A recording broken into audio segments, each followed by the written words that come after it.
शुभेच्छा.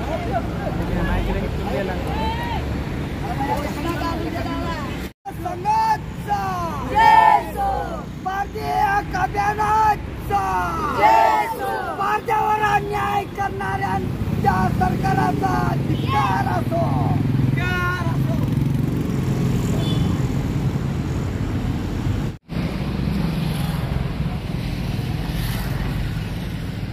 आमचं ration card बी ठेवलं नाही, त्याच्यावर पोट पाळत होतो, लेकरा बाळात होतो. भोसरे राहणारा फरतरवाडी तालुका जिल्हा सातारा.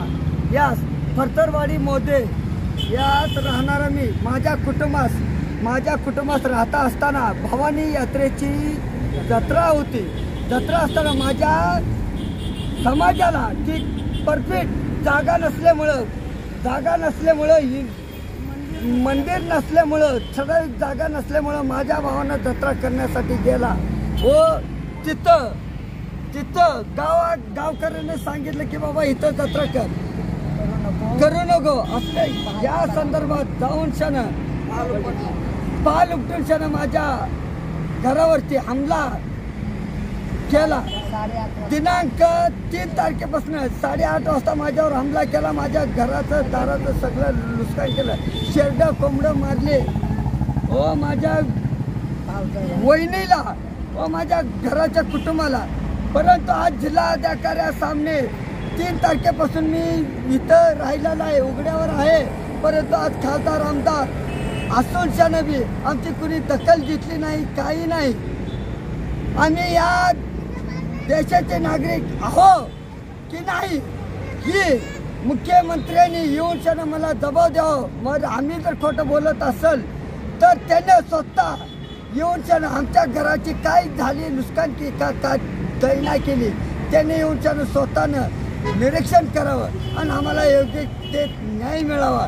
एवढीच अन्यथा इथं मला न्याय नाही मिळाला तर जिल्हाधिकाऱ्यासामने मी आत्मदान करणार आणि याची जिम्मेदारी सरकार राहील.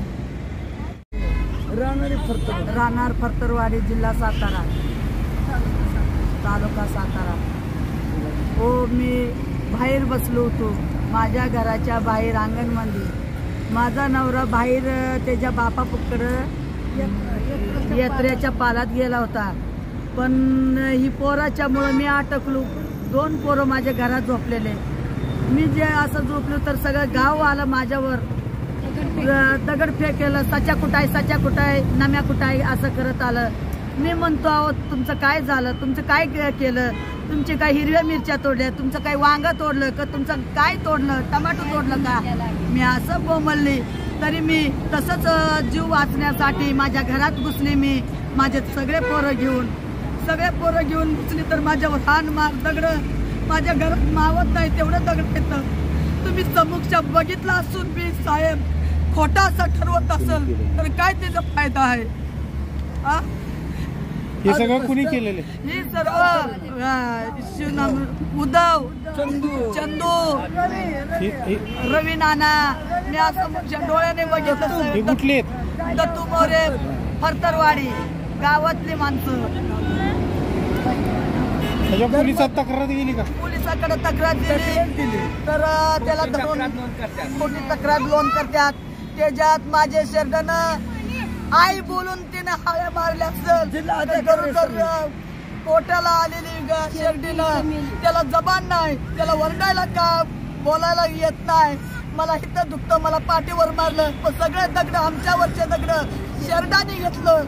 शेरडानं माझा जीव स्वतः जिल्हाधिकारी पैसे दिले. परंतु शासनानं काही दखल घेतली नाही.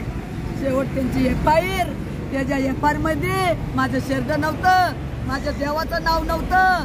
श्री फक्त असं मारहाण केलं ही होतं.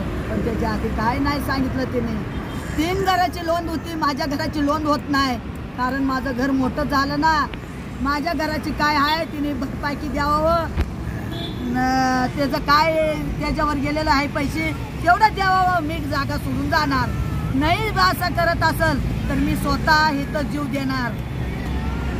घेताना ऐकून घ्या सर की टक्याचा गावकऱ्या टक्याचा दबाव आहे गाव गुंडाचा दबाव आहे दबाव असल्यामुळे आमचा जीव मी लंगडा असून छान मी माझ्या पायावर दत्तू गुलाबराव मोरे दत्तू दुकानदार व चंदू कणशे हे जा उद्योग कणशे ही टक्के कुणाचे पुण्यात राहणारे यांचा दबाव आहे यांना पाठिंबा कुणाचा आहे तर निवडून महेश शिंदे आता कुणाला नाही उघड्यावर आम्ही उघडं पडलो तर त्यांना बी उघडं पडून द्या त्यांना बी उघडं पडून द्या ना का महेश शिंदेनं स्वतः फोन करून त्यांना सांगितलं की तुम्ही असं वाढवू नका का मग तुम्ही येऊन पाहणी करा ना तुम्ही का करत नाही आमचं संरक्षण का करत नाही तुमच्या दबावाखाली आम्हाला कापून टाकलं दुनियादारी केली तर तुम्ही असंच म्हणणार की पोलीस स्टेशनला तक्रार घेऊ नका म्हणजे याच्या दबावाखाली पोलीस स्टेशन बी आमची नोंद खरं बोललं तर एकाचं 2 न्यूजचं नाही FIR आमच्या हातात येतं ही कागदपत्र आम्ही नशिबाला कपाळाला घेऊन जाओ का तालुका पोलीस स्टेशनला अजिबात आमची तक्रार चांगली घेत नाही सांगितलं खरं तर लावत्यात 2 मग आम्ही कुणावर भरोसा ठेवायचा अधीक्षाला तुमच्या अधीक्षाला बोला अधीक्षक म्हणतो पैसा द्या